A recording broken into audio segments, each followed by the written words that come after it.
जय हिंद प्यारे साथियों। आज हम लोग आप लोग के वायुमंडल के बारे में देखेंगे, क्योंकि हर प्रकार के एग्जाम में हमारा पूछा जाता है वायुमंडल में पाए जाने वाला सर्वाधिक गैस एवं जल वाष्प एवं धूल कण को पूछा जाता है। आइए देखते हैं इसके बारे में और समझते हैं अच्छे से।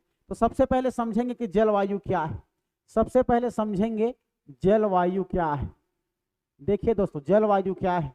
तो हमारा जलवायु अगर बात करेंगे तो जलवायु पृथ्वी के चारों ओर, पृथ्वी के चारों ओर गैसों का आवरण या गैसों की परत, ठीक है। पूरा हमारे पृथ्वी के चारों ओर गैसों का परत या गैसों का एक आवरण, ठीक है, गैसों की परत या आवरण का समूह पूरा एक मंडल के साथ पाया जाएगा। क्या कहलाएगा हमारा जी?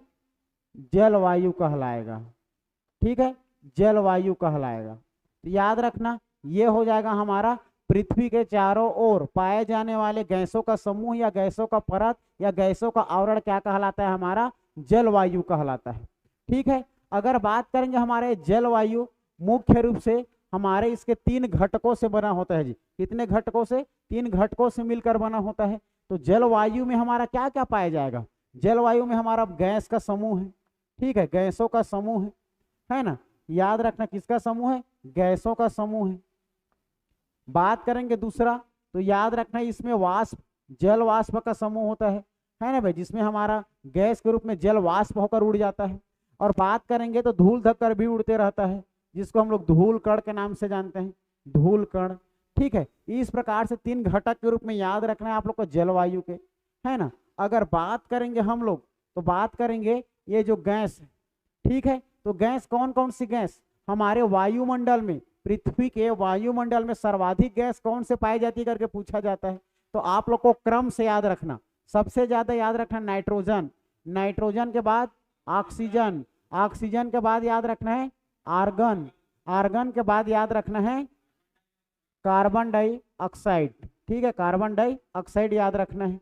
कार्बन डाइऑक्साइड के बाद नियान याद रखना है, नियान के बाद हीलियम याद रखना है, और हीलियम के बाद याद रखना है आप लोग को ओजोन याद रखना है, ठीक है जी, ओजोन याद रखना है, O3, इतना याद रखना है। ये हमारा नाइट्रोजन, नाइट्रोजन कितने प्रतिशत में पाया जाता है करके पूछा जाता है। तो सर्वाधिक ये हमारा 78%, 78% हमारा वायुमंडल में नाइट्रोजन गैस भरा होता है, ठीक है जी। फिर ऑक्सीजन याद रखना, ऑक्सीजन हमारा आप लोग का यह 21%, 21% याद रखना। बात करेंगे आर्गन, आर्गन ये हमारा 0.93% पर आप लोगों का आर्गन पाया जाता है हमारे वायुमंडल में। अगर बात करेंगे कार्बन डाइऑक्साइड की, ये हमारा 0.03% मात्रा में हमारा कार्बन डाइऑक्साइड हमारे वायुमंडल में पाया जाता है। बात करेंगे नियान की, तो ये हमारा 0.0018% याद रखना, ठीक है। इतना प्रतिशत में नियान है, जो एक प्रकार का हमारा यह क्या होता है? अक्रिय गैस होता है। अगर बात करेंगे हीलियम की, ठीक है, हीलियम हमारा 0.000 और ये 5%। इस प्रकार से हमारा ये कितना हो जाएगा? 0.0030 है, 5%। फिर हमारा ओजोन की बात करेंगे, ओजोन, ओजोन याद रखना 0.12345, 5 आप लोग को क्या याद रखना है? 0 याद रखना है और 1% याद रखना, ठीक है। इतना, ये इतना आप लोग का प्रतिशत में एग्जाम में पूछा जाता है, तो ये प्रतिशत को आप लोग को याद करके रखना है। अब जल वाष्प को देखते हो, जल वाष्प, तो हम लोग जल वाष्प के बारे में बात करेंगे। तो जल वाष्प किससे जल वाष्प होगा?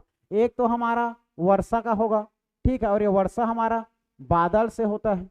तो वर्षा, बादल, और एक और याद रखना है आप लोग का कोहरा, ये सब हमारा वाष्प है जी, है ना, कोहरा, जो कि ये सभी हमारे पृथ्वी को गर्म करने के लिए, ताप को बढ़ाने के लिए क्या होता है? क्या होता है जी? उत्तरदायी होता है, ठीक है। तो ये ताप को बढ़ाने के लिए, तो किसके ताप को? पृथ्वी, तो पृथ्वी के ताप को बढ़ाने के लिए उत्तरदायी होते हैं, ठीक है। कौन कौन उत्तरदायी होते हैं? वर्षा, बादल, कोहरा, है ना भाई। अचानक पानी हमारा नीचे आ जाएगा तो धूप ज्यादा बढ़ेगी, तो ऑटोमेटिक वो जल का वाष्प बन करके उड़ जाएगा, कोहरा बन जाएगा। बात करेंगे धूल कण, और ये धूल कण हमारा क्या हो जाएगा, धूल कण में हम जब बात करेंगे तो आप लोग का धूल कण कहाँ जाएगा, हमारा किससे बनेगा धूल कण, आर्द्रता, है ना। ये प्रदूषण से हमारा आर्द्रता, और आर्द्रता से क्या हो जाएगा, नमी आएगी, है ना, नमी आएगी, जिससे आर्द्रता नमी आएगी, जिसके कारण जब धूल धक्कड़ हमारा वायुमंडल में उड़ेगा तो हमारा आसमान जो है कैसा दिखाई देता है, नीला दिखाई देता है। ठीक है, तो आसमान जो हमारा नीला दिखाई देता है वो हमारे धूल धक्कड़ के कारण भी नीला दिखाई देता है। एक हमारे भौतिक में पूछा जाता है, भौतिक में क्या पूछा जाता है कि आसमान अर्थात आकाश नीला क्यों दिखाई देता है। तो जब प्रकाश का हमारा प्रकाश जो किरण है वह समुद्र नदी में या समुद्र के पानी में जब उसका प्रकाश पड़ता है तो वह प्रकीर्णन के कारण वापस जाता है, तो उसी के कारण क्या हो जाता है, नीला दिखाई देता है। तो भौतिक में प्रकीर्णन के कारण नीला दिखाई देता है हमारा आसमान या आकाश, उसको भी ध्यान में रखना है। और एक धूल धक्कड़ के कारण भी नीला दिखाई देती है।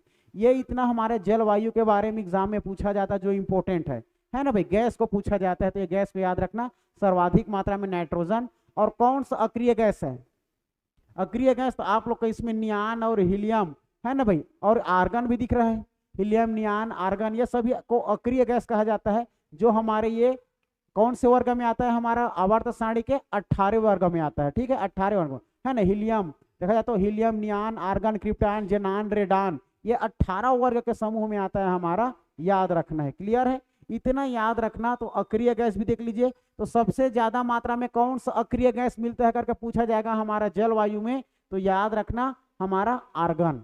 सबसे कम मात्रा में हमारा हीलियम, अगर केवल अक्रिय गैस बोला जाएगा।